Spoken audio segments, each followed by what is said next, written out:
आखिर वही हुआ जो पंडित राजकुमार शर्मा ने कहा था।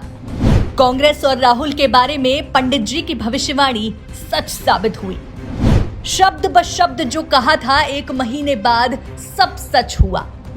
कर्नाटक सरकार और मुख्यमंत्री पर की गई भविष्यवाणी भी सच हुई।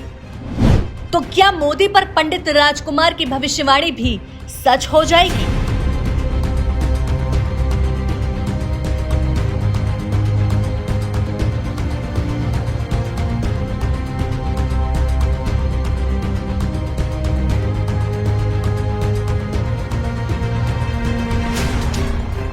कर्नाटक का सियासी रण फतेह करने के बाद कांग्रेस पार्टी के हौसले बुलंद हैं।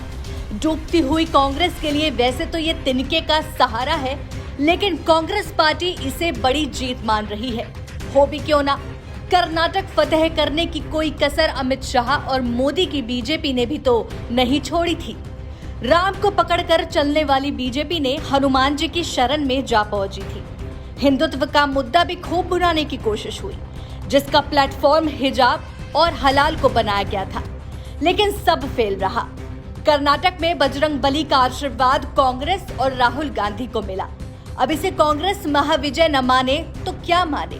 इस महाविजय के बाद राहुल गांधी का सूर्य यकायक चमक उठा है, लेकिन राहुल गांधी और कांग्रेस को लेकर भविष्यवक्ता पंडित राजकुमार शर्मा ने पहले ही भविष्यवाणी कर दी थी। 2 से 4 दिन पहले नहीं, 1 महीने पहले। तब ना तो चुनाव हुए थे और ना कोई चुनावी सर्वे, लेकिन एक भविष्यवाणी सच साबित हुई।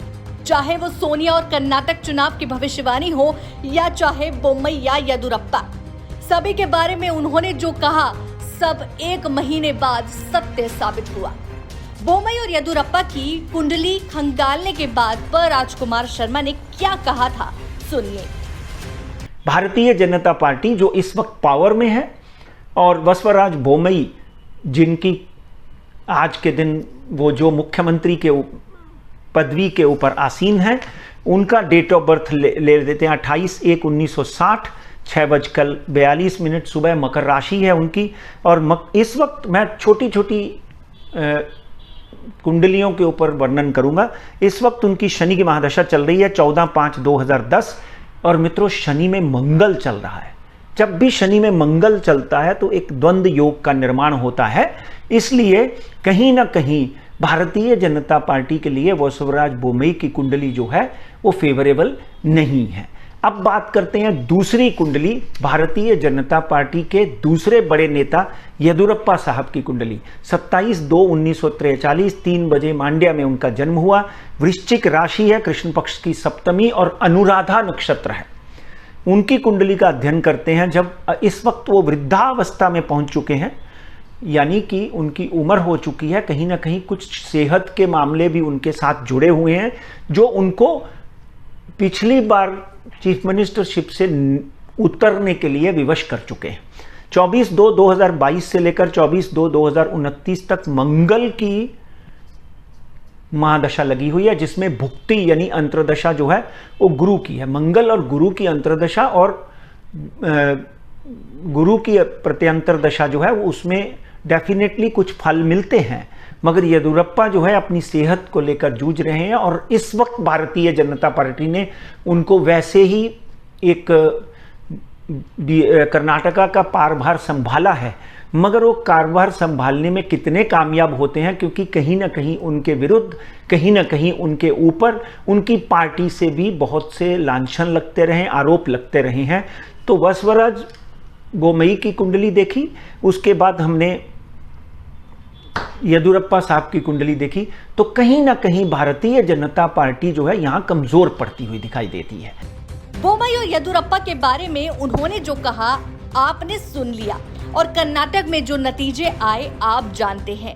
और अब ये भी सुनिए कि उन्होंने सोनिया गांधी के कर्नाटक चुनाव में लिए गए फैसलों और कर्नाटक चुनाव के नतीजों के बारे में क्या भविष्यवाणी की थी। यहां पर अगर मैं देखता हूं तो भारतीय जनता पार्टी जो है इस वक्त कर्नाटका में जो इलेक्शन होने जा रहे हैं वहां पर 70 से 72 सीट से ऊपर जाती हुई दिखाई नहीं देती। और कांग्रेस को जिस तरह हमेशा जनता दल और कुमारस्वामी का साथ लेना पड़ रहा था, इस वक्त कुमारस्वामी का साथ लेना नहीं पड़ सकता और कहीं ना कहीं कांग्रेस जो है 118 से 132 सीटों के ऊपर विजयी होते हुए दिखाई देती है। असल में ये मामला तो अभी ताजा है, लेकिन पंडित राजकुमार शर्मा की कोई भी पॉलिटिकल भविष्यवाणी गलत साबित नहीं हुई। वास्तु के प्रकांड विद्वान और भूत भविष्य के ज्ञाता पंडित राजकुमार शर्मा ने बंगाल, गुजरात और हिमाचल चुनाव के नतीजों पर भी भविष्यवाणी की थी, जो बिल्कुल सही साबित हुई थी। कांग्रेस हिमाचल प्रदेश में सत्ता में आएगी और कांग्रेस का मुख्यमंत्री होगा। यहां पर एक बात ध्यान रखिए, आपको बंगाल की ममता जी की भविष्यवाणी भी देख लेनी चाहिए मेरे YouTube चैनल पे। वहां पर बोला था हमने कि ममता जी अपनी सीट हार जाएंगी मगर मुख्यमंत्री वहीं बनेगी और भारतीय जनता पार्टी 80 सीटों के ऊपर नहीं जाएगी। कांग्रेस की इस बम्पर जीत के बाद विपक्षी दलों का कॉन्फिडेंस 7वें आसमान पर है, लेकिन पंडित राजकुमार शर्मा ने प्रधानमंत्री नरेंद्र मोदी के बारे में भी एक भविष्यवाणी की है, जो शायद विपक्ष को रास न आए। और आदरणीय नरेंद्र मोदी की कुंडली का जब हम अध्ययन करते हैं 17/9/1950 12:09 बड़गांव गुजरात में उनका जन्म हुआ। वृश्चिक राशि, अनुराधा नक्षत्र और मंगल की महादशा उनकी भी लगी हुई है। 5/12/2020 से 5/12/2027 तक कहीं ना कहीं नरेंद्र मोदी जो हैं वो 24 में पुनः प्रधानमंत्री बनने में कामयाब हो सकते हैं, इस बात में कोई दो राय नहीं।